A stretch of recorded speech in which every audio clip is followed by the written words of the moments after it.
and welcome back to episode 12 of Four Guys Talking Sports, the podcast. My name is Luke Lagrano. I'm Ryan Hicks. I'm David Axel. And I'm Lawrence Lagrano. Yes, Four Guys Talking Sports, the show where everyone is good at predicting sports bets, except for the guy who has to edit it all. Welcome back, gentlemen. How are we doing? I'm great. How was everyone's Thanksgiving? Family time treated everyone well? Absolutely. Yeah, it was nice. Nice to get away from the school. Better question was, how was everyone's Thanksgiving Eve? That's what everyone's really worried about. I don't remember. That's what the young people are talking about. There's a story that I can't share on this podcast.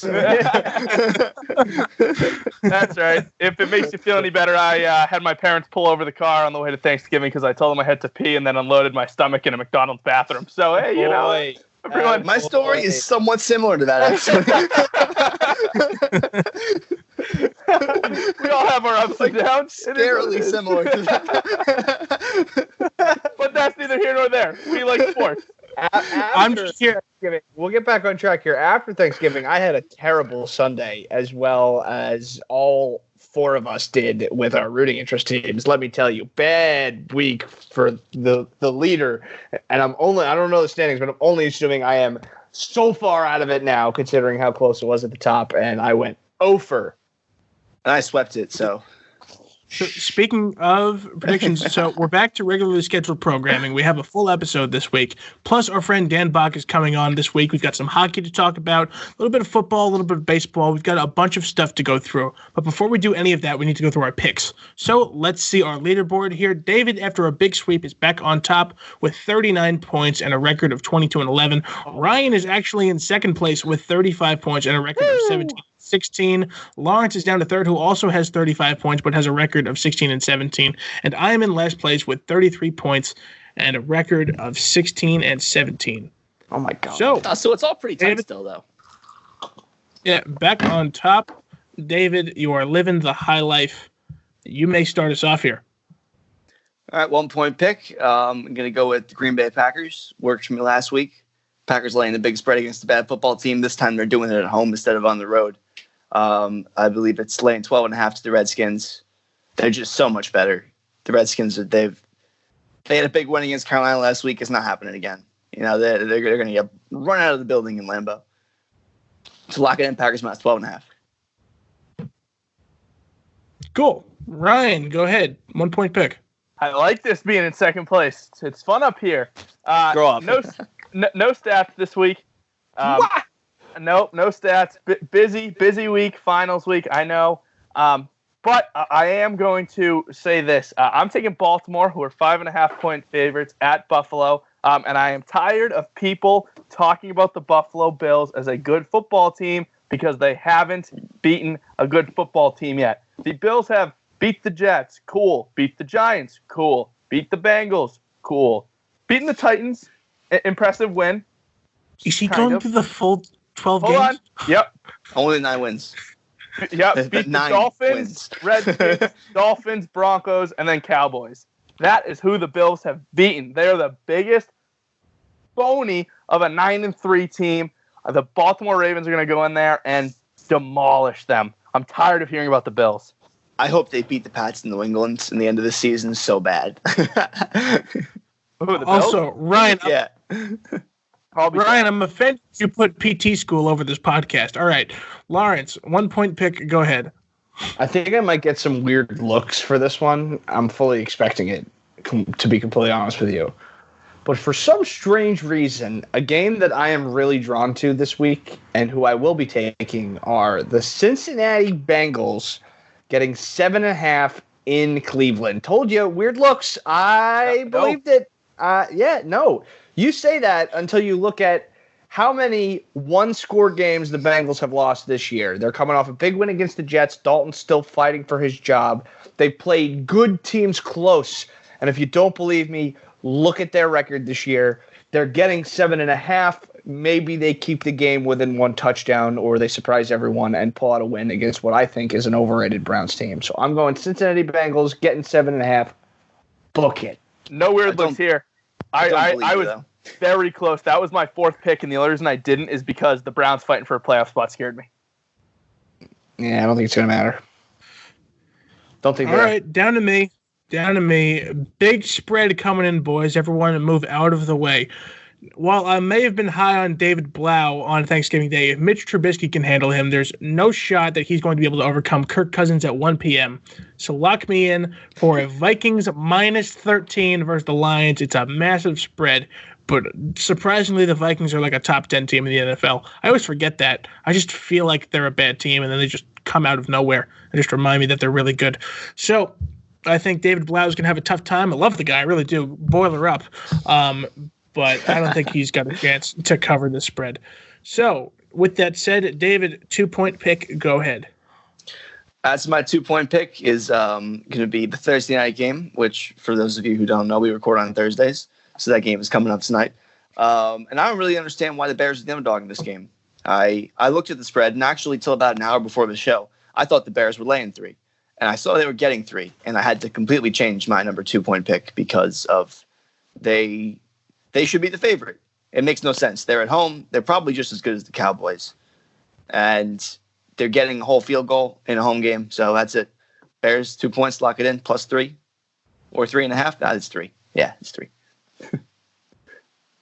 Cool. All right, Ryan, 2-point pick. Go ahead.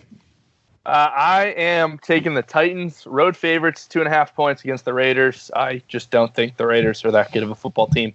And I think the Titans are going to win by more than a field goal. So, sweet, simple, easy. I just think the Titans are a better football team. Cool. Lawrence, go ahead. Game was talked about already, kind of on the same page with Ryan, but more on the, I think Baltimore Ravens are the best team in the NFL train. So I'm going to lay 6 in Buffalo. Book it. Cool. I think it's 5.5. For my 2-point. Oh, yeah. 5.5. I'll take the point.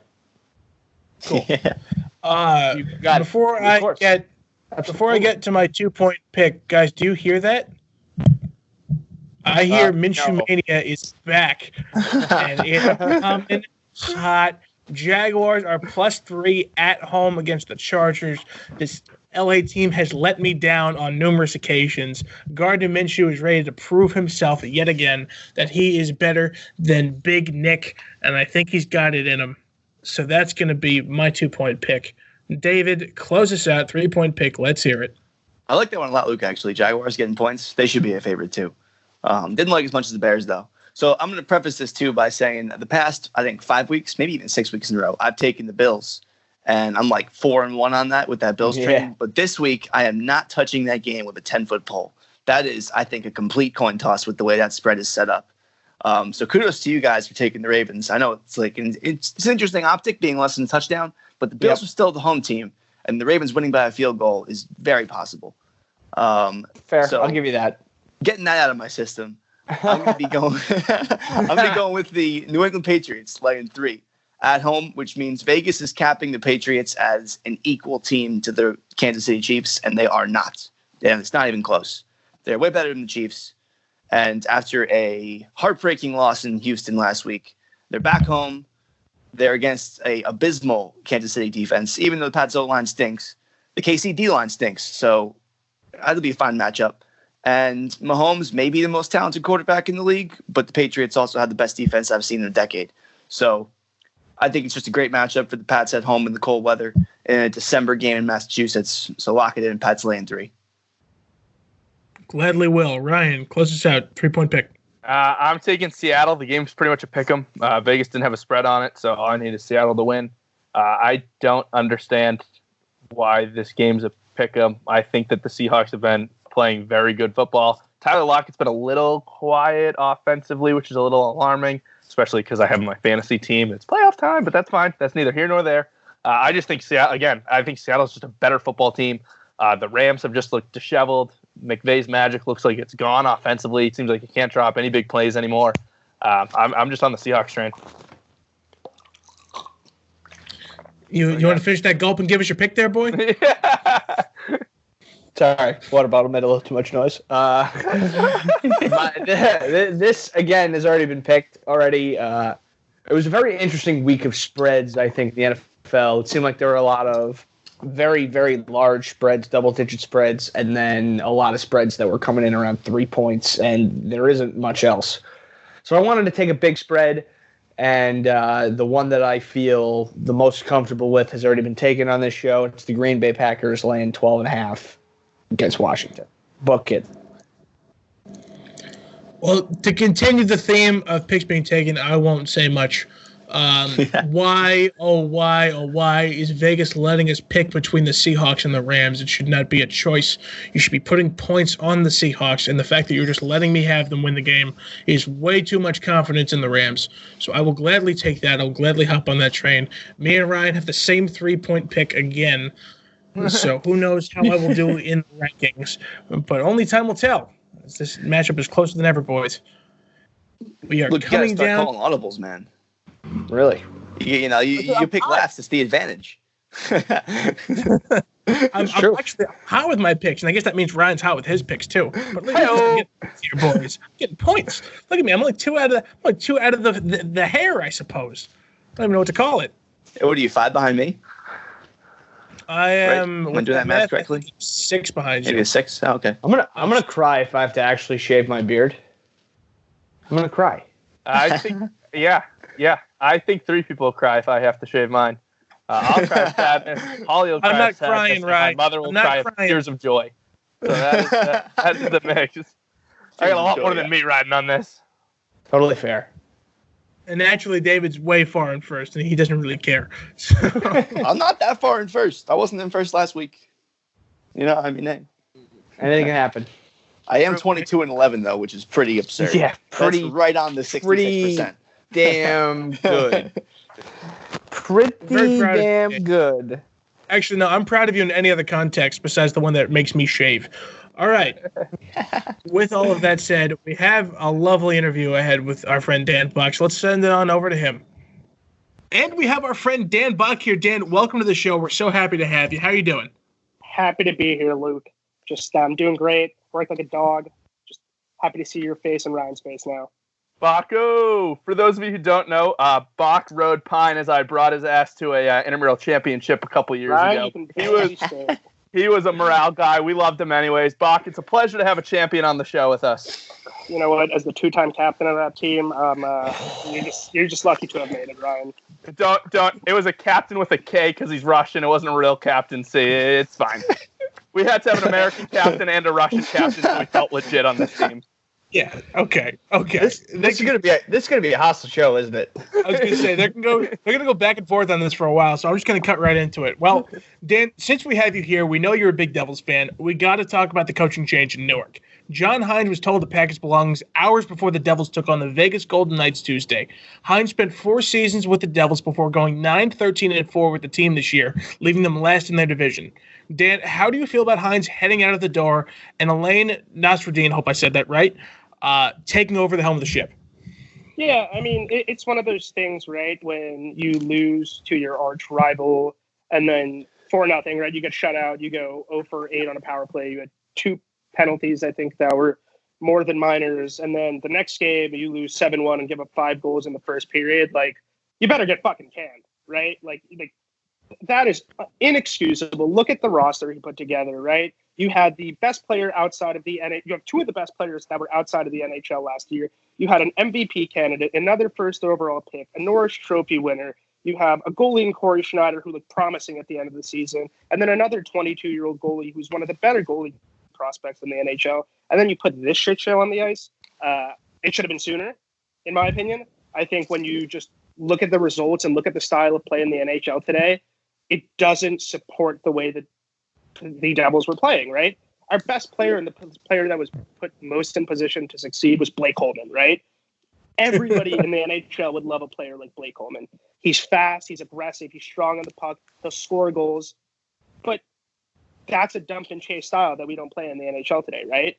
You have speed, you have skill, you have the ability to make plays, but you get over the fucking red line and you're dumping the puck, and that's the system that we're preaching. Like, Canada's ass. You're not playing to our strengths. We don't have that type of roster anymore, right? So, Elaine Nasruddin, I'm going to make a bold prediction right now, and that's I would not be surprised if the Devils compete for a wild card spot after this and after they trade Taylor Hall. You know what? that guy, I think he doesn't want to play there. He's playing passionless. And if he doesn't want to fucking be there, give me a first-round pick and a top-tier prospect. Fine. But I think it was the right move.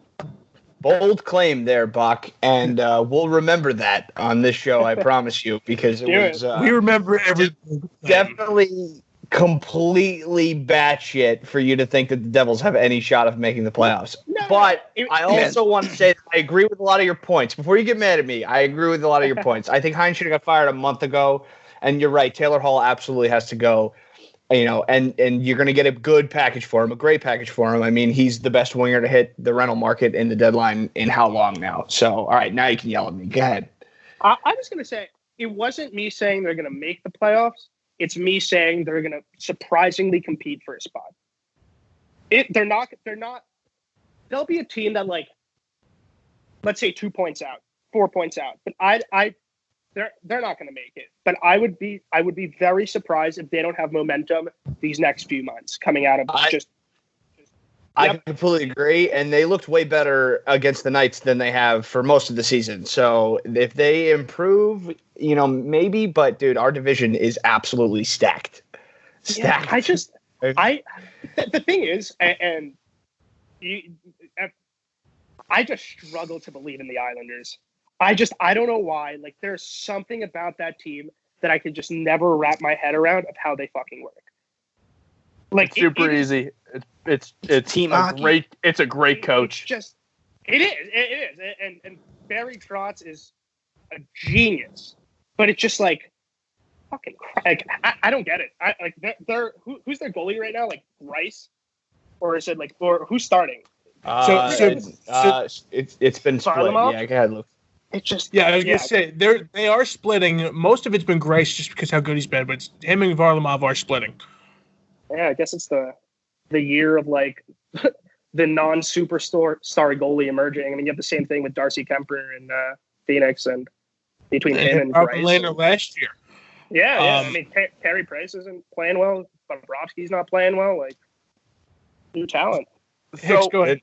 What I'm interested here too is I feel like the roster that the Devils put together this year was kind of like trying to patch up a hole to prevent like gushing waters, right? So like you bring in PK Subban, who for some reason has kind of bounced around, and you think he's a good defenseman, but for some reason he can't stick at any team. And I think that says something. And then you bring, all the rumors that Hall was excited to play with Hughes, and now Hall doesn't look like he even wants to be there. So what I'm interested to see is after this season, what do you do with this roster? Because it felt like in the offseason that everything was a pitch to keep Taylor Hall, right? You bring in PK, who hypothetically is supposed to be this great puck-moving defenseman that's going to increase your offense and increase the speed of the game. You put Hughes in this team, who's been this huge prospect and this offensive, and you have McDavid talking about how great this kid's going to be, and he comes out of the gate super slow.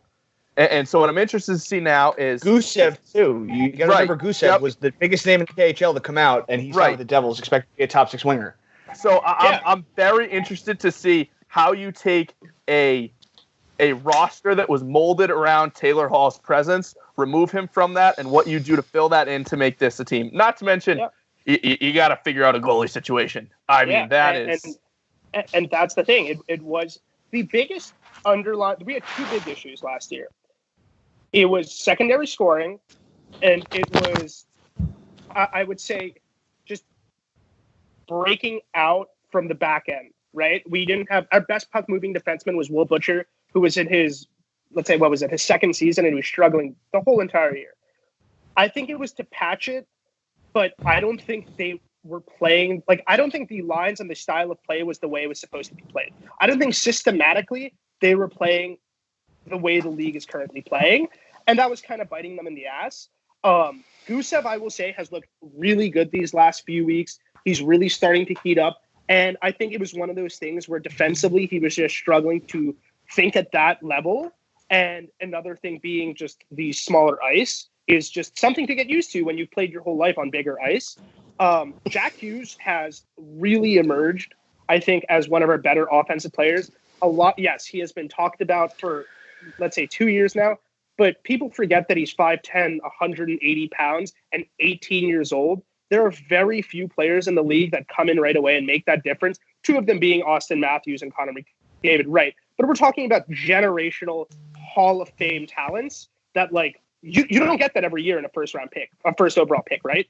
So Jack Hughes, yes, is there going to be some growing pains? Absolutely. But he's one of those players that, like, it might take a year or two for him to come along. But when it does, and when he figures out the league, like, that's one of those, you got to be alert when he's on the ice every single time. So, and I think something that with Subban, I think he's been garbage. I think the best defenseman on the team has undoubtedly been Sami Vatanen. He's playing, let's say, north of 23, 24 minutes a game.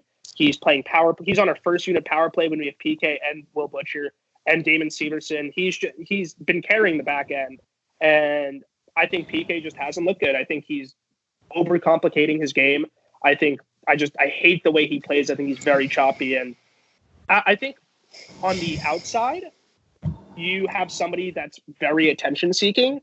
And for a franchise that was run by Lou Lamoriello, who liked everything knit and tidy, like, PK really doesn't support that.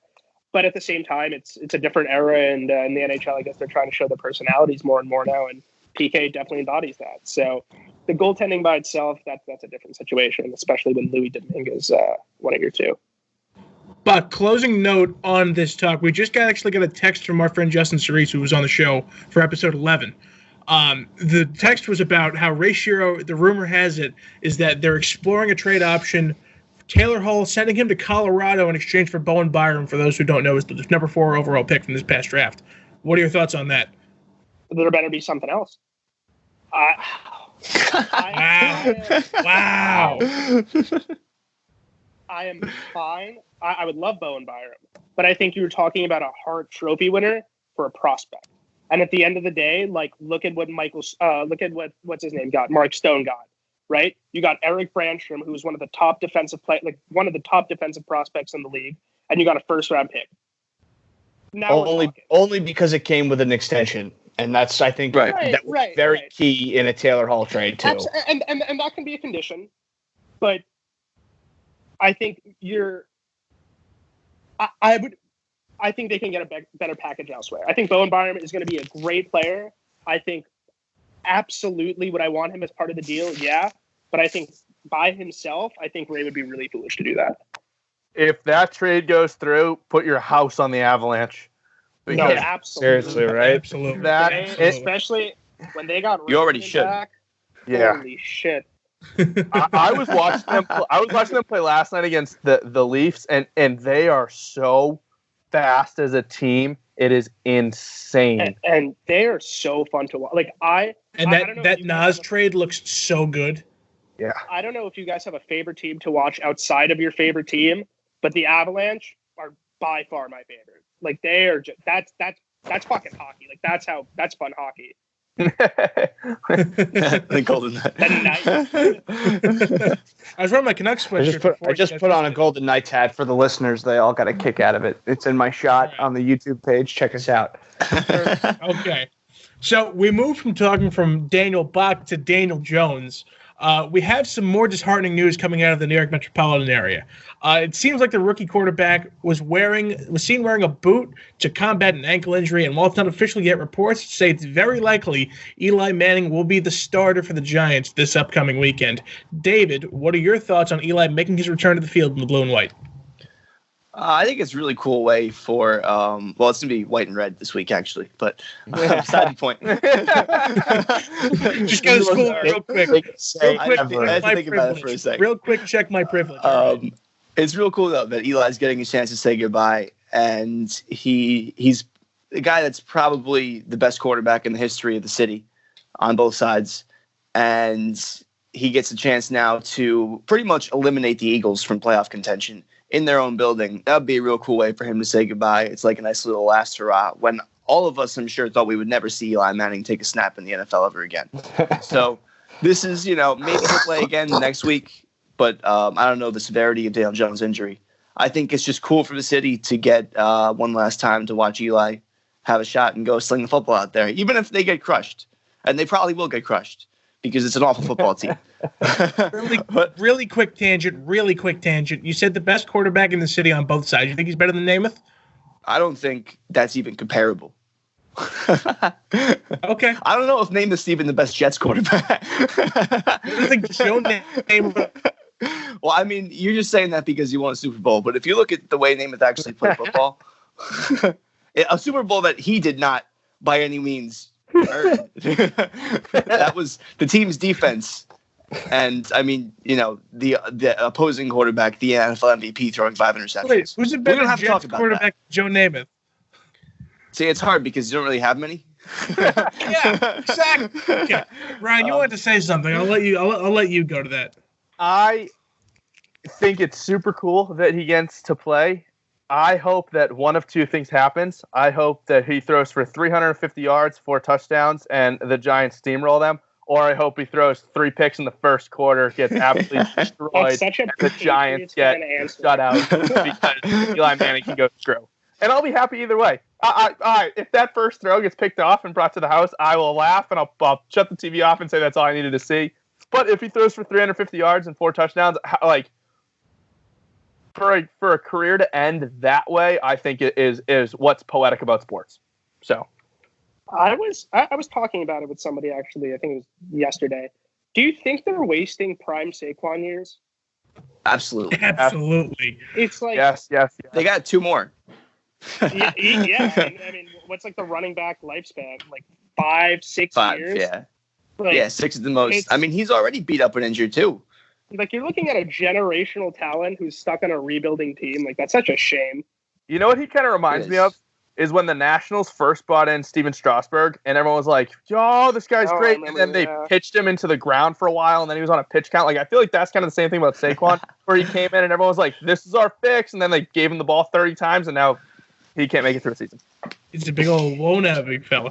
And now Saquon fantasy owners are concerned. Me being one of them. We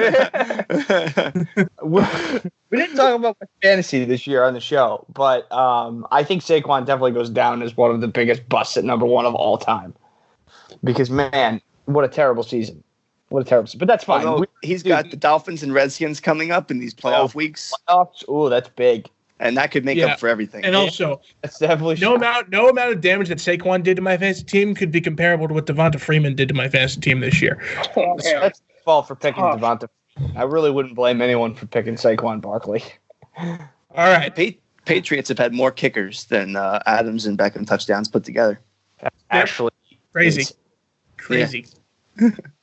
All right. Well, both of them. We have, gentlemen, I'm sorry to cut you off. We have 2 weeks of sports to catch up on, so I think it's time for another round of quickly talking sports. Yeah. You guys know the rules. I'll give you each a question and leave your answer to a minute if you can. I'll leave some extra time at the end of each question for rebuttals, but whatever you do, make sure you keep it kind of quick because we got a lot of questions. Are we ready? Yep. No, yes. Let's do it. Yeah. All right, well, we're doing it anyway. So here we go. Dan, reports came out today saying that Nathan McKinnon would be willing to take less money in order to keep the current group of Colorado Avalanche players together. McKinnon, who's widely considered one of the best players in the NHL right now, is set to make an AAV of $6.3 million until 2023.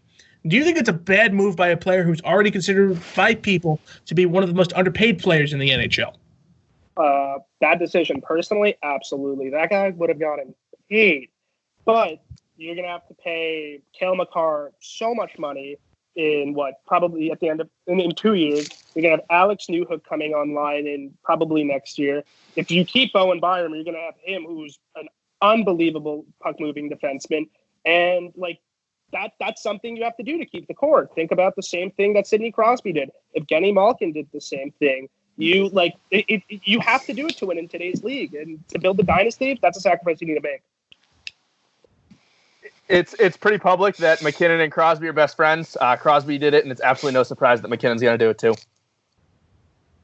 I think it's a great move. Like you said, Bach, awful move personally because he could have easily been the highest paid player in the NHL without question.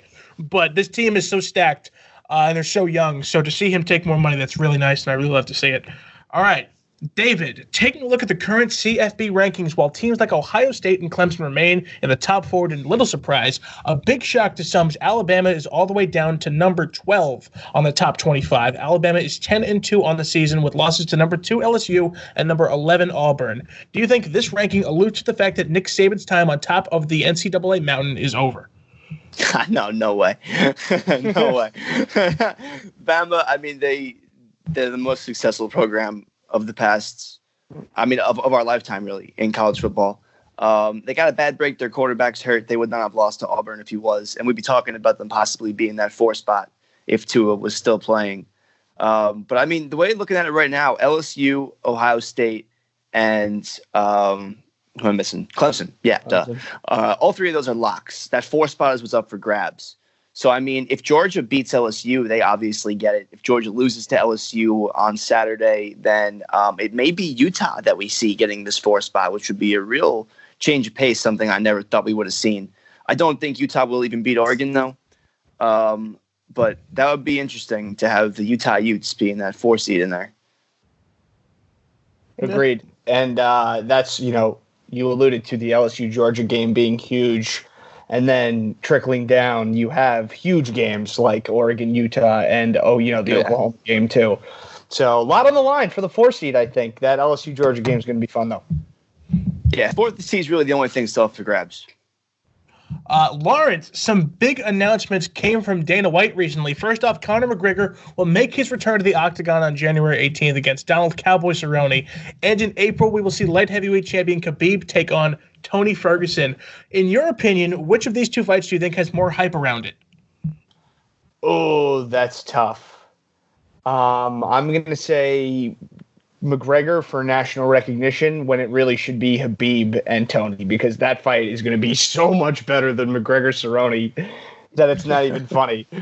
But, I think just for general public and what the UFC's been going for, this is, not a big get. He's a bad guy. I mean, he's still pending tons of criminal charges, but that hype, I think, goes to McGregor.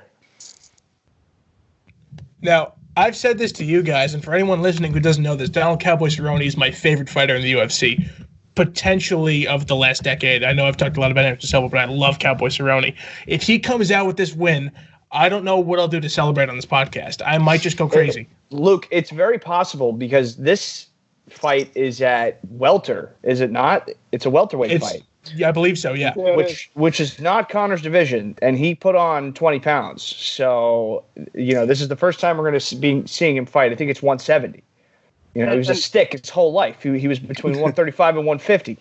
Yep. So you got a shot, man. I don't think it's out of the question. This isn't 3 years ago when we're saying Conor McGregor is going to scrape anyone that walks into the octagon, and it's not now. He's not John Jones. What I'm saying, John Jones is going to scrape anyone that walks into the octagon. This is not that Conor McGregor. So what did McGregor you fight can be at? pleasantly surprised. What's up? What did he fight at the first Diaz fight? Was it 155? I think so. He could barely move it that way. Like he was not. So moving that's well. what I'm saying. It is going to be a lot closer of a fight than I think people actually were going to play it out to be. And Lawrence, one more thing to tack on your point before we move on. This is Conor McGregor, who hasn't fought in the UFC in quite some time, against the man who is literally the Iron Man of the UFC. Donald Cerrone's entire thing is that he fights more than anybody. He'll take any fight you give him. He'll go as many times as he can in the calendar year. I think we're in for a good one, boys. I think Cerrone, we're in for a good one. A striker or a grappler? Cerrone. He's more of a striker, right, Lawrence? Back me up on that. I believe that's true, but I don't want to go on the record. I honestly, I don't want to go on the record. But yeah, if they're both strikers, it's going to be fireworks. It's going to be. Without a doubt.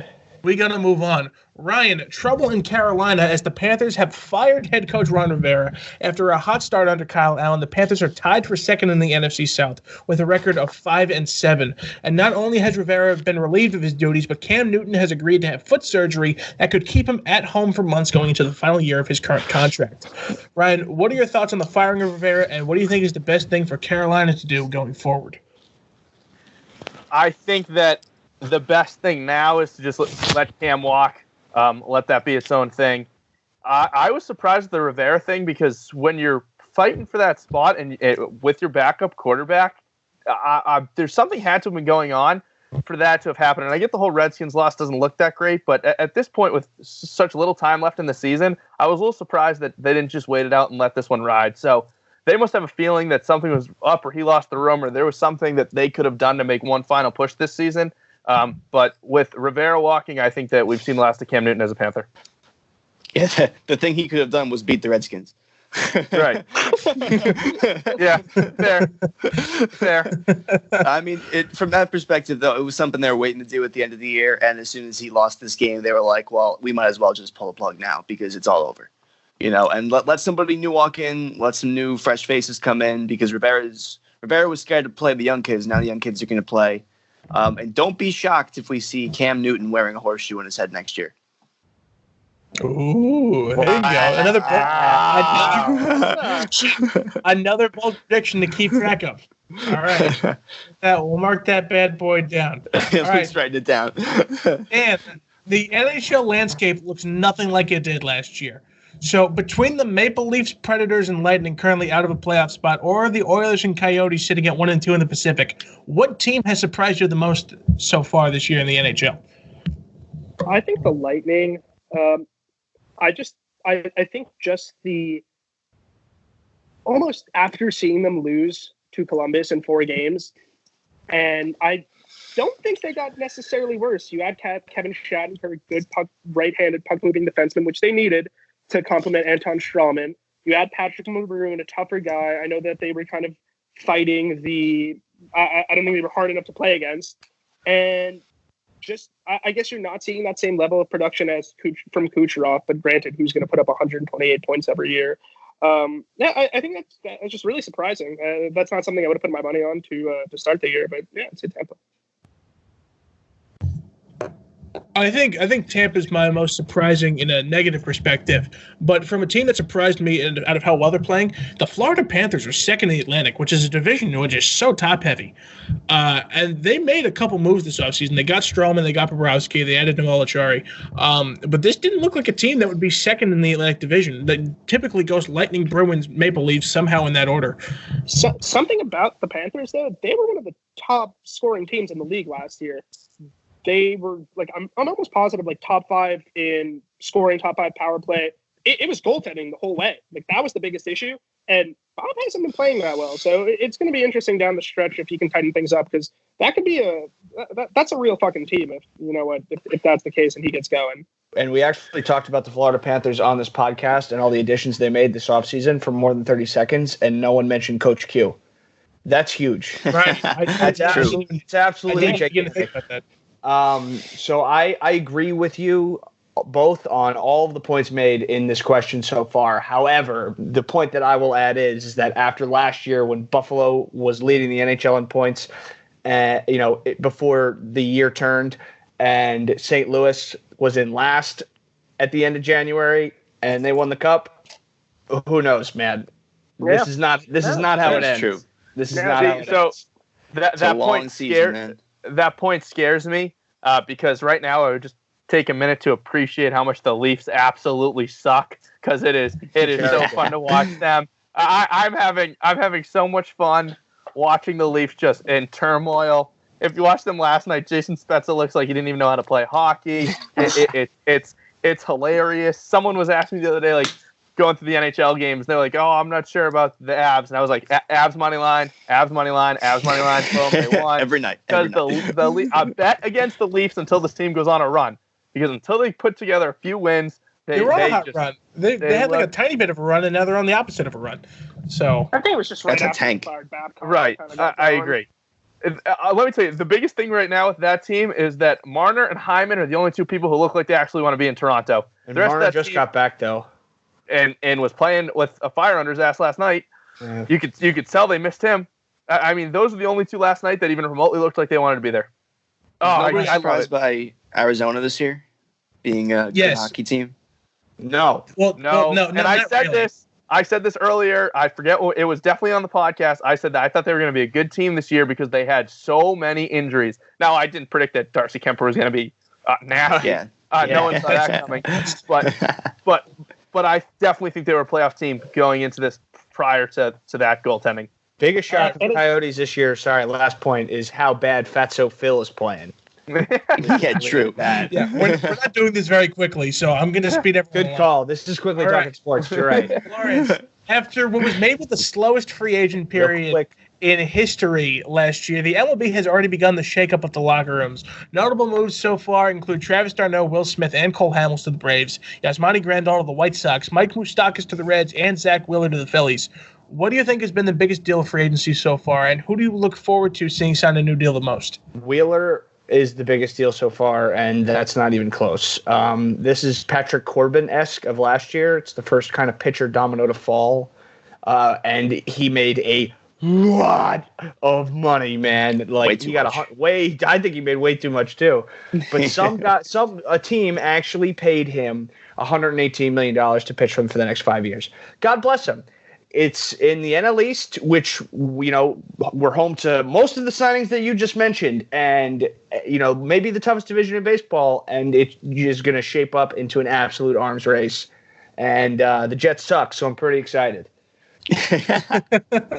So, I mean, you allude to a comparison to Patrick Corbin, but Zach Wheeler is nowhere near. He's not as good. He's not as good. Yeah. It's the contract in free agency. Oh, no, exactly. Is the Patrick Corbin contract. That's what I was trying to point out. Same idea, but I think it's going to blow up in the Phil's face. Because we've watched this guy pitch for the last 6 years. He is not worth $120 million. It's just they're going to be so happy when this guy's posting a 4.5 ERA for the next 5 years. They're going to be thrilled, man. I don't know what you're talking about. No way he throws under a 4. No. Playing in the NL East for the Phillies. No way. Agreed. Biggest signing is Cole, and that's not surprising. Yeah, all right. Well, God bless Zach Wheeler. We're happy you got paid. We appreciate your time in New York. And I appreciate that in about a year's time, those two takes are going to blow up in your faces because that's just how the Mets work. The Mets let people walk, and then they play really well somewhere else and it blows up in their face. He also has a point. Dan Murphy's the only one that's done that. You both spoke at the same time. Both spoke at the same time. True. Okay, yeah, very good point. Okay, well, I forgot. You're right. I'm sorry. Let's keep it on the Mets here. So, David, news broke Wednesday afternoon. Billionaire Steve Cohen is in talks to become the new majority owner of the New York Mets. Reports are saying the current plans for Cohen to own 80% of the Mets. However, the Wilpons will remain in their current positions for at least the next 5 years. What do you think this move means for the short-term and the long-term future of the Mets? So I've been seeing a lot of reports, honestly, going out of a direction.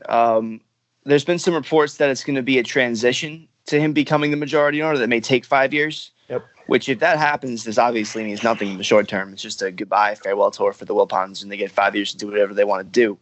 But it looks like they are in estate tax trouble. And Fred knows he's not going to live forever. And he obviously wants to leave this franchise, or he wants to leave his possessions to his son. And he doesn't want to get that 50% New York estate tax, so he has to basically sell the team in order to pay this taxes because he owns a lot of real estate. And Bernie Madoff took a lot of that money that he had liquid in the bank account. So the most liquid entity he owns is the New York Mets. He doesn't want to sell it. Cohen already is a minority owner and is going to have control, it looks like. It may happen this year. It may happen in 5 years. The only problem is by the time Cohen actually ends up paying Fred Wilpon for the team, is he going to have any money left to spend on free agents? You know what I mean? So the hope is that he does and that he invests well and, they end up becoming this New York spending market that they should be when they haven't been for the past 20 years. But the thing that I'm looking most forward to is the loss of the incompetence from the top down. That's my hope, is that maybe this man can be a little more competent. I want to jump in on that. I'm not a baseball fan, but as somebody that works in finance and is knows a solid amount, Mets fans should be really excited. Steve Cohen is one of the greatest investors of all time. We're talking like him, Ray Dalio, Carl Icahn, like top 5, and that guy knows fucking value, and he's going to create some for the Mets, and you guys are going to be a very valuable and proud franchise, I'm sure, in a few years because he doesn't take losses. Like he just doesn't take fucking losses. Here's the issue. Once he puts on those Mets colors, he will. Here's the issue with that, Bach. You could start a hedge fund, but if you work for the New York Metropolitans, you work under Jeff and Fred Wilpon, and that is why David was so strong to start out his point about how management's going to be different. And then the Mets fan inside of him took over. He took over. He grew. He stopped speaking with confidence, and he said, "That's my hope. That's my hope. That is how this team operates. It's a nightmare. Nightmare." But, I mean, if he has billions in the bank, I mean, he could totally go out and buy the free agents that would be there, like Strasburg or Rendon, which are not going to happen this year. You nailed it on the head. That's the hope. Exactly. We're quickly talking sports. It's like you lose the incompetence of the managers, and you spend more money on good baseball players, and we win. End of story. Okay. Lawrence said it best. We've got one more question left, so let's just get right onto that. Ryan, they're going to close us out here. Tua Tagovailoa left his future open in a recent interview, saying he's not sure if he'll declare for the NFL draft this year. Todd McShay drafted Tua's projected draft position from 2 all the way down to 13 in his latest rankings, and Tua himself did not rule out the possibility of falling to the 2nd or 3rd round. Do you think it would be best for Tua to play another year of college or to move on to the big leagues? This is a super difficult question because you're trying to predict a guy's future.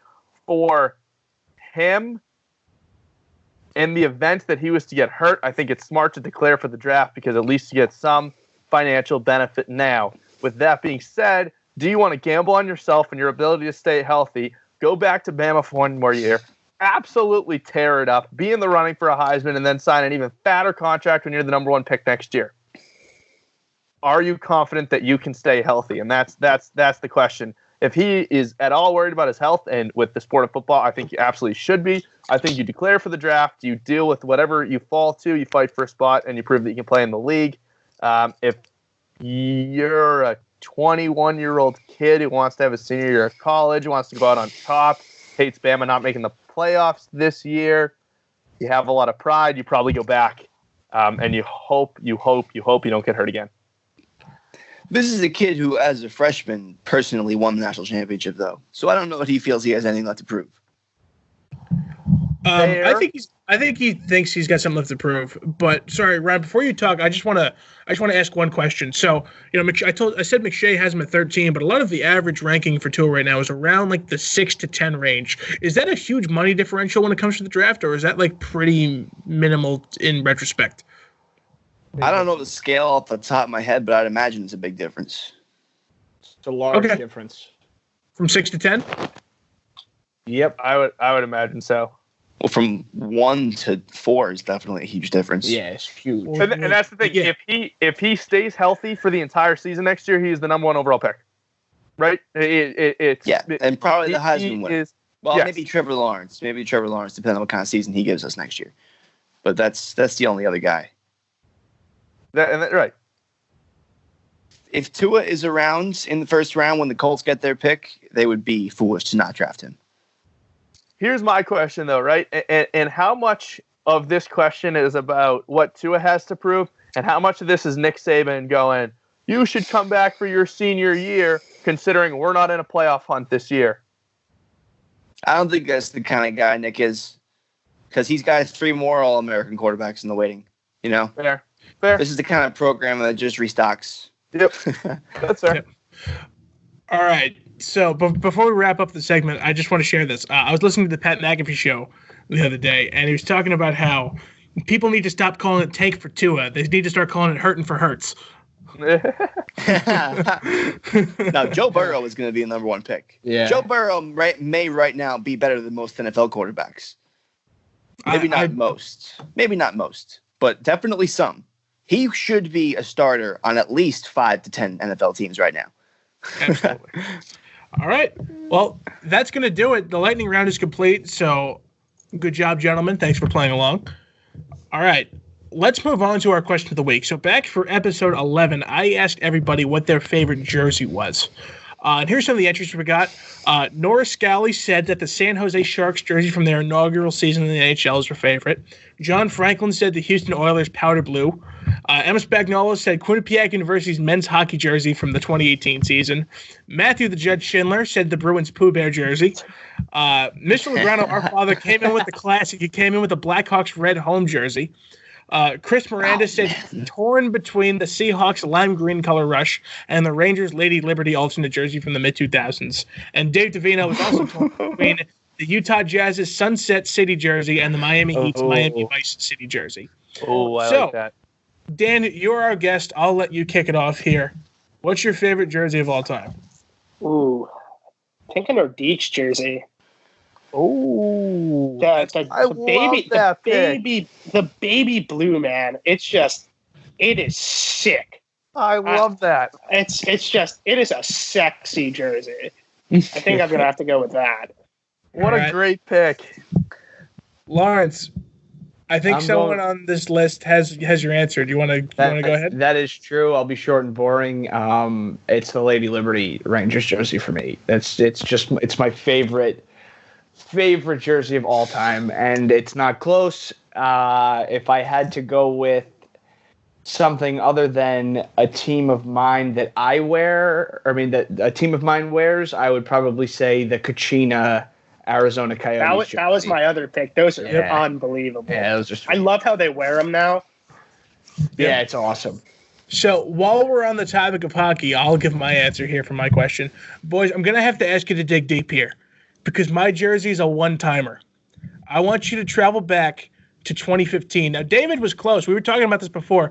David suggested I pick the California Golden Seals jersey. It's not the Golden Seals. It's a different California team. My pick is the 2015 San Jose Sharks Stadium Series jersey with the teal, the white, and the black stripe. Why do I have to look up your favorite jersey of all time? Why? Seriously. I love the look. I love that team, and I love the look. I think the Sharks have some of the nicest jerseys. Hey, go ahead. Now. I thought you were going to say maybe the King's purple. No, I'm going to provide a picture for everybody on YouTube for who can't see it, just to see what it looks like. Are you kidding me, Luke? They're not nice, right? It's gorgeous. I love it. What's wrong with you? Luke, I love you, but what a bad take. Yeah, all right. You boys can grow up. I'll have my own pick. I don't judge you for any of your picks. Totally. You know what I judge you for? I judge you for when you can't make one pick. So how about you let me make one pick? You okay? All right. Ryan, you've been awfully quiet. You can go ahead and make your pick. I will stick with the hockey theme. I'm going with those old Mighty Ducks alternate jerseys with the purple and the funky duck. I love those jerseys. I think they're so sick, and they're just like, I think you ask any kid who watched the Mighty Duck movies and then got to just that whole everything that jersey stands for is just awesome. I love the colors. I just think it's a sick jersey. I didn't watch the Mighty Ducks until I was a sophomore in college, so I don't have the same. I just watched the Mighty Ducks in the past calendar year. What? Did you? What'd you think, Lawrence? Didn't hold up. Oh, yeah, no. This is wow. No. But see, you didn't watch as a child. Yeah, exactly. No, I'm ranting. This is the I'm same agreeing with you. Yeah, we're agreeing. That The Sandlot isn't a good movie because you didn't watch when a kid, and you're wrong. They're both great movies. I agree. Movies. All right, wait. I want to set Ryan off. I haven't seen The Sandlot either. Oh! I've never seen it. What? I grew up playing baseball. I've never seen it. Oh, how? It's such a classic kid movie. It's everything that I've never been a baseball guy. It's not, but that's it. It's not about baseball. Baseball is the mechanism to think about what it was like when you were 12 in the summertime and you had no responsibilities. You got to do the same thing every day that you loved. Baseball is just the mechanism to tell a story. It didn't pull me in. The beauty of childhood and the summer and what it meant. I can't believe you've never seen it. I told you. I texted you guys and said I was feisty and there was something I was going to blow up on tonight. All right, well, David still needs to give his answer. David, close us out here. All right, so I did a college and a pro one because the pro jersey I liked is just too great. And then I love this other college one. But my pro jersey was already taken by your father, actually, the classic Blackhawks, the red. It's an awesome look. There really is no jersey better in pro sports than that one. But so the college one, this was also a one-time thing. But the Oregon Ducks in 2015 wore a yellow Fighting Ducks jersey. And you're probably not going to be able to find it online, so I'm going to text y'all a picture right now. Okay, perfect. Yeah, no, But and I'll have that. I'll have the graphic up for everybody. And like the helmet combo, They do a great job. find it. Nike does like an outrageous job with the Oregon Ducks. So sick. yeah, they really do.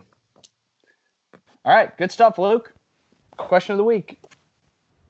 Oh, so I am going to ask everyone to get sentimental here. I want to Okay. know, what is your favorite sports memory? And so this doesn't have to be like a crazy win or anything like that, but I think that every sports fan has one moment where they remember being like, this either this is why I love sports, or when you think back, it was this moment is what made me love this sport or this team. And it does, like I said, it doesn't have to be a game-winning goal in a Stanley Cup game. It could be some throwaway game on a Monday afternoon that you just happened to watch and you saw something crazy, and that's something that you fell in love with. And so I already know exactly what it is. I want and I expected that to be the reaction, because I think that everyone, even it can be for every sport, but I think everyone has one moment where they can remember looking back being like, I can't believe that I was there, or I can't believe that I saw that, or this was awesome that I got to share this moment with so and so. And I think that's what sports are all about. So that I'm asking everyone to get sentimental. Pick your favorite sports memory. That was easily the most sentimental I've ever seen Ryan in my entire life. That's a great question. Thank It is- you. it is Ryan, a what's great yours? What's yours, Ryan? You got to listen next week, You gotta Bob. listen next week. You gotta dude. listen No, yeah, next it's our week. cliffhanger, man. This is what gets people coming back. I'll be back. I will say though, All right. it's in second place, so I'm not really spoiling it. But the Andy Chavez catch is definitely Yeah. one that's up there. But that is not my actual favorite moment. Yep. But it's close. Can I can also give you a funny story. The biggest moment I was present for that I didn't realize how big it was when I was with you two. Me, David, and Luke went to the Odell Beckham catch game. What? We were there. We were there for the catch game against the Dallas Cowboys on Sunday Night Football. And when Odell, was grabbing the ball in the end zone, I turned around and started clapping because I thought he drew a flag. I had no idea he caught the ball. I sat down because I thought he dropped it too. Yep. Yeah, we all I sat down sat thinking down. he dropped it. We didn't realize what had happened until Dave Davino, who's been on the show before, until Dave Davino texted Lawrence, who was at the Ranger game, saying, "Hey, man, cool Odell catch." And he said, "What are you talking about?" He said, "They just played it on the big screen in MSG." The four of us, it was the three of us and Dan, four of us just didn't care because we saw the flag and we're like, okay, penalty, sure. So I do. I started looking at people clapping. I was like, That's such an we're down the iconic field, moment in guys." sport. I have a request for this question though. Okay. I want Mr. Legrano to answer it too, because I have heard that man tell some insane sports stories and some awesome sports stories, and I would love to know what his is, because I think that he probably has a book filled with them. Oh, without a doubt. And I'm gonna take a guess, and this is just a good story anyway. So I will deliver All right. the answer, so take your guess. Yeah, right. So here's my guess. My dad went to a Ranger game. I think it was in the 70s against the Toronto Maple Leafs when they were at the Garden. There was an altercation on the ice, and someone had taken the goalie's mask and thrown it into the crowd. And what happened was the Garden just started heaving it back. They launched the mask back to try to hide it from the goalie, and they got it to the upper deck. They sent it all the way to the back of the arena, right? And this is hockey in the 70s. The goalie only had one mask. That was the only mask. So they were announcing on the loudspeaker, like, "Please return Bernie Cross mask." He said it was absolutely wild. So that's my guess. But Cool. there's no way that's it. But if he's thinking about like experiences, that's one that hits a bell. If he's not going to say like being at a 69 or 86 World Series game or something like that, that would be my guess. And so the reason I want to hear his, I remember when we were on vacation, there was one dinner when your dad started talking and probably told 2 or 3 stories in a row, and then got up to go do something, and I was sitting there going, oh my, and you two were so unfazed and as if you had heard the stories 1,000 times, and I was flabbergasted. I was like, no, this is awesome. So that is why I want to hear your father's answer. All right, let's move on to Lawrence. Mailbag! Hey!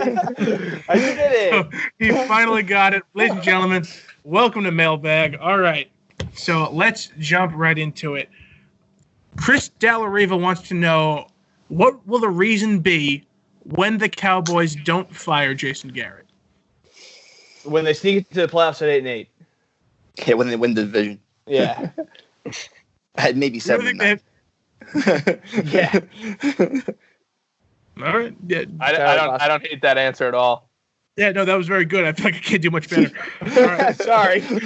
No, it's all right. You hit it on the head. What can I get mad about? What can I get mad about? Well, and the problem is that it's so appropriate that's going to happen. They're going to lose. About it. They're going to lose their first playoff game, start the season 2-4 next year, and everyone's going to be up in arms about why Jason Garrett still has a job. And we're going to point back to this moment. Oh, yeah. Michael Parr wants to know if Tom Brady is washed up. And Ryan, I'm going to let you take this one. No. And damn ESPN for that ridiculous infographic that Trubisky and Brady have the same completion percent. Well, Brady, up until last game, led the league in completions because he has the most dropbacks, okay? He beats Trubisky in every other statistical category for a quarterback. And on top of that, what is happening right now is not Brady's fault. So if you look at that interception that happened last week, that was a great wake-up call, N'Keal Harry. Welcome to the league where you have to cut hard on a slant and attack the ball. You can't just casually leave your route because a corner's going to jump it and pick it off. Okay, Jacoby Myers, you got to figure out how to run a full route and read with quarterbacks reading. And when Julian Edelman is doubled on every single play and we don't have a tight end to run a seam route, that is what's happening. On top of, now our starting center and our backup center have both gotten hurt. We just got our starting left tackle back. The offensive line has been just an absolute round. Everyone's going in and out of positions. No. Tom Brady is not washed up. The offense is struggling because they have had struggling with an offensive line and the weapons on the wide receiver where you have a rookie, Mohamed Sanu, who's hurt, Julian Edelman, who's doubled on almost every play and still racks 100 yards a game. Tom Brady is not washed up. They just need to figure out how to establish a wide receiver. You think we'd be doing this show long enough to the point where Ryan would just say, check the record, and then just end the discussion there, but he still feels the need to defend the Patriots, which I think is just mind-boggling. But, thanks for the content, Ryan. We appreciate it. Because it's so just do it. Find me another time in history where a football team has been 10-2, won Super Bowls and gone to Super Bowls and this and that, and everyone's still talking about the quarterback. No, he's the greatest quarterback of all time. The year that Peyton Manning won the Super Bowl in Denver, that same exact thing happened. You have all my sympathy in the world, buddy. Just don't forget. The difference is that Tom Brady can still throw a football and Peyton Manning couldn't that year. And man, he outplayed Brady in a playoff game. No, the defense beat Brady in a playoff game. Okay, we're not Peyton doing had this. more yards and touchdowns. That's We've it. got questions. Mic drop. By the way, I know we have more questions, but I want to bring up something that I'm sorry, Bach, but this is a showrunner discussion here. On when we used to do three guys talking sports in various fashions with four guys, when we were at Quinnipiac University, we used to have some absolutely unbelievably heated shows dedicated to Brady versus Manning. I think as a show, every now and then we need to stop doing weekly current events and specializing episodes, because if we did current events for 3 weeks and then 1 week we just had Brady Manning and then the dogs come out and we start absolutely killing each other, it might be more entertaining and it could spice things up for us a little bit. So save your Brady Manning arguments that we all know are inside and we know they're big and they're coming out, but I think there's some content there. Well, the problem is there is no argument because everyone on this podcast already said that Brady's the greatest quarterback of all time. That's true. We've already conceded the point. If you were a loyal listener to Three Guys Talking Sports, on WQAQ 98 something or other point, you disappoint me beyond words. you would know that this argument was long spanning. Just go back to our season archives; they'll be there. But yeah, I think if you guys start having those debates, it'd be cool to do in like every sport, like Jordan versus LeBron. I'm sure people will get heated about that one too. Oh, we would, but it would be me, Jordan, against their LeBron. So that's why we don't do it. That is true. Yeah. Yeah, exactly. Yeah, no, I think the debate idea would be cool, though. We just got to find some good topics. Yep. All right. Everyone takes a Mike turn. Strazik. Yeah, okay. Back to football. Mike Strazik wants to know if Matt Ryan is a Hall of Famer. I don't know. Yeah, because he's just a weird enough question. in the middle to the point where I can't answer it. He's just He's just down the middle of it. He's not bad. he's always just been so above average. Borderline? Can Besides the you- MVP, I want to lean no, Yeah, me too. but I don't know his actual numbers off the top of my head, so I'm going to do some quick research while we're here. So his Dave, stats you do aren't terrible. how He's good number was he as 12 in all-time MVP year? TDs. Yeah. All right, so assuming he plays, 3 to 4 more seasons, maybe even 5? Sure. He could. True. Well, he's not going to pass Rodgers. Cements himself in the top 10. Yeah, if he cements himself in the top 10 of touchdowns, you can't not put him in there. You know? Right. But like right now, Rodgers is number 10. He's not going to pass Rodgers. So But Tarkenton is at 9, who's at 342. He's 5 behind Elway. And Elway definitely is a Hall of Fame quarterback, but different era. Phil Rivers is number 6. I didn't even know that. Let's see where he's at in yards. Yeah, I think in 3 seasons, my answer is maybe. Yeah, he's got to Which is play what more. I'm saying. If he retired today, no. Put it that way. Yeah.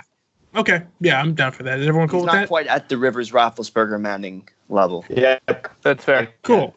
Yeah, all right.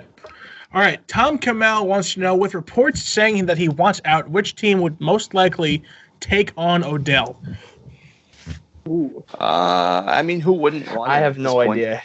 Yeah. Fair. What if you flip it and say, where would he be the most fun to watch? Las Vegas, Nevada. Yeah, that's the answer. Put him in the Raiders. That'd be cool. You know what's funny? I give like And I was just about to say the Raiders too, and part of me thinks it'd be a way to like right the wrong of the whole AB situation, but at the same time, do they really want to go down that road again? Nope. I mean, no, they don't. Odell's not that bad, guys. Come on. He's a bit of a joker and like he has fun with the That's media, true. but he's not going to go off like doing that. Smokes Yeah, blunts yeah, on boats. Smokes blunts on boats. Yeah, but then he's not a menace to society after that. He probably goes home and plays Xbox. You know what I mean? Odell Beckham and Fred Smoot are on the same level, and I won't even question it. Good call. So if I could actually give like a semi-serious answer here, I know I gave like a really lame answer for where's Kareem Hunt going to end up. I'm going to give another really lame answer here. I feel like a team dumb enough to like over trade for Odell, the Arizona Cardinals. I feel like they just don't have the trade mentality, but want the talent enough to the point where they do it, no question. Interesting take. What's his contract? Oh, he's got a big contract, right? So he can't walk. Yeah. He's got a big contract, a big contract. Rather large. All right. So that's Odell. And our last mailbag question, Dave Davino wants to know, if the season ended today, who would be the NBA MVP? Oh God. Probably Giannis. Yeah. But it's really only him or LeBron. Those are So your I actually options. was actually writing this question for Ryan to ask in mailbag. That was the reason I texted you, Ryan, about what you wanted to hear in mailbag, or not mailbag, lightning round. Excuse me. So yeah, it looks like it's Giannis or LeBron, but I'm gonna give a hot take here. Do not sleep on Luka. Luka is putting up some fire numbers, and I know the kid's only 20, and the Mavericks are not that good of a team, but this kid's on fire. They're 4th in the West right now. Do you believe they're 15-6 and they have 2 losses to the New York fucking Knicks? That's incredible. Love That that. is incredible. Cancel the season. Hey, so back to Bucks Devils playoff point. I think that's way more reasonable than the Knicks making the playoffs. All right, wanna say. Good call. Oh, Easy. good call. Okay. I'll put a lot of things on the Knicks not making the playoffs. Team. So that's going to do it. That's going to do it for mailbag, but we cannot end the show without the judge's trivia question of the week. Oh, this is a thing. This is my favorite part. Schindler is back, and he came back with a tough one. And boys, funny enough, I have a bonus round for this week. If you guys do not stump the judge, I have you another opportunity to stump the judge with a trivia question of my own. We should start clean and give Judge a record against us, and make rules. And so we have to make this official. Yeah, we got to make rules and shit though. Yeah. All right, we'll make some rules. All right, so the topic for this week's question from Judge is hockey. There have only been 2 players ever who have won an NCAA championship, a gold medal, and a Stanley Cup. Give me one. Oh, that's tough. They have to have all 3. Yep, and I have some hints, but I'm going to save those a little bit if I can handle it. A national championship, a gold medal, and a Stanley Cup. All right, I think I might have. Canada's won like every gold medal in our lifetime, so it's probably Canadian. Bach has an answer. Go ahead, Bach. Brian Giunta. Nope. What a great pick. That is a great guess, though. Is Chris Isn't he American? It's not Chris. Chris Drury is my guess. But the U.S. has not won a gold medal any time recently, so it can't be an American. It has to be a Canadian, just by process of elimination, or a Swede. It could be a Swede. Yeah, but you're assuming a Canadian has gone to an NCAA program. Yeah, I mean, Carl Hagelin went to Michigan. Oh dear God! Yeah, that's a really good guess. I'm gonna give you some clues here. One of them won a Calder. I don't want clues. Okay. No clues. All right, no, fine. You already said it. Okay. One of them won a Calder. I got a clue. One of them won a Calder and is in the Hall of Fame, and the other one won a Hobie. There are your clues from the judge. I don't remember all the Hobie Baker Award winners off the top of my head. Nope. Oh, that's a good guess. Come on, guys. Bach's putting in all the work here. And I'm thinking. I haven't said it. I was literally about to guess Matt Gilroy. No, but it's not an awful guess. I don't think he won a cup, though. Definitely did not win a cup, too, though. It can't be an American. He is American. I forgot about that. Super tan guy. So Canadian hockey, Fuck. That's such a good question. I don't know. The 2010 Canadian team. I feel like it's a player from there. Throwing in the towel. Lawrence is throwing in the towel. Ryan, how we doing? I am. Luke, do you think there's any realistic way that we even come close to these answers? Mike, to one of them, yes. One of them is feasible. Do not expect to get the Hall of Fame. No, it's not Modano. Modano never won a cup. Say again, Ray? The Hall of Famer one's going to make me mad. And that's the one that is feasible. That's not good, then.